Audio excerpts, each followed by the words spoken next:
Hello everyone, never fear, the card Dr. Javin is always here. And what in the world could I be doing today? Well, but none other than diagnosing and determining the conditions of Pokemon cards and the best way to determine them. Stethoscope's optional. So basically what I'm going to be discussing today is how you can tell from a card that you may be interested in buying or you're interested in selling, how you can determine the condition of those cards. This one, by the way, is very good. First thing we're going to be talking about right here, right now, looks like I have a little stain there. Anyway, second thing we're going to be talking about right here, right now, is sintering on cards. These are pretty much two identical cards other than they're different Pokemon, but essentially they're identical. They should be the same, but if you notice, this Shining Lugia, comparatively to this Shining Arceus, is pretty off-center. Up here, this is supposed to be the same size as down here, and as you can see, this Shining Lugia is not very well centered, especially when you put it side by side with this card on the right here. So that's something you want to pay attention. It can be centering left to right or top to bottom, and that's something you want to really pay attention to because that's just how it can be straight out of the pack or out of the box. And you need to pay attention to centering when selecting cards if you're buying singles or buying from someone online or in person. You want to probably try and get cards that are centered whenever possible. Don't buy this off-center crap, never touch it. Dr. J says not today. And when determining condition of the cards, it can be very hard to determine condition from the front of the card. So that's why you always want to see that bickety back. Flippity flap it onto the bickety back, and we can see that there were a few little scuffs and scratches here on the sides of this card. It's not in awful condition at all, but this is something to pay attention to, and this is how it can come straight out of the box from the factory. They can be little scuffs and scratches. You'll see some other cards here that I pulled directly out. You'll always want to pay attention closely to those corners if it will focus. Up there you'll see some little bit of white marks, and those are things you can't see from the front of the card. You can only see when you turn it around. So the back is where it's at when you're looking for condition, I would say. Of course, you want to look for scratches or scrapes or anything on the front, because that's what you're probably going to be looking at. But if you're really concerned with condition, you're going to be able to determine it better from the back. Let's take a quick moment of silence for the abuse that this Ninetales card has had to endure, obviously. It's pretty rough. So, moment of silence. No, that was long enough. Okay, as you can see, here's another card I wanted to just highlight so you can see what a poor condition card looks like. Obviously, you can see the hollow pattern there shining through. There's all kinds of scratch marks, scrapes, bumps, nicks, licks, ricks, and pics all over this card. See on the back here, you can really see those edges are just shredded.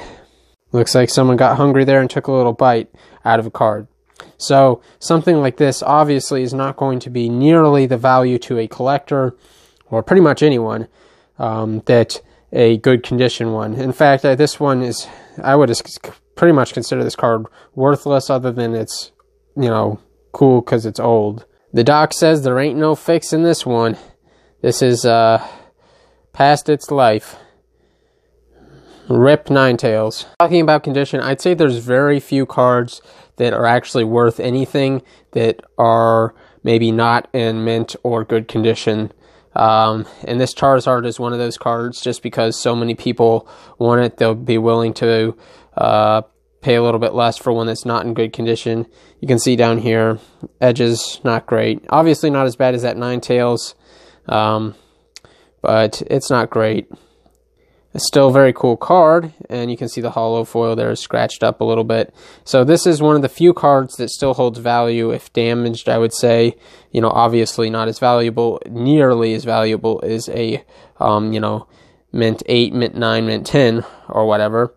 But it's still pretty nice, and a lot of people would still like this card. There's a few other cards that are like that, but in general, if you have just some random card that's all sort of damaged and beat up, no one's going to want it. No collector's going to want to have that card in their collection. Alright, so it's also very important for your trainer cards that have people on them that you check their heartbeats to make sure that they're healthy. You don't want to be buying a trainer card that has some, high blood pressure or hypertension. They're about to die of a heart attack. So, make sure your Guzmas, your Lilies, your Professor Sycamores, whatever you have, whatever your trainer is, you want to make sure that you check them with your stethoscope. Listen for that heartbeat. Make sure there's no murmurs in there. Do a full examination of their body. All right, so let's finish this off here, looking at the recapping the steps you can take to determine the condition of card. And this is when you're buying in person. If you're buying online, then you're going to have to use the pictures that they provide online. If they don't provide good pictures, then I would not suggest buying those cards, because you want to know the condition of the card in. Especially make sure that there's a picture of the back of the cards that you can look at that's clear, visible, and not invisible. Invisible pictures don't ever work. All right, so make sure your card that you're buying is centered, not like my Shining Lugia here, which is not centered at all. It's not an awful error, but it's not great. Make sure you look at your cards close on the front for any dings or scratches, like this little one right here. Make sure you take a look at the back of the cards for any damage on the back, any hollow foil scratches, like so.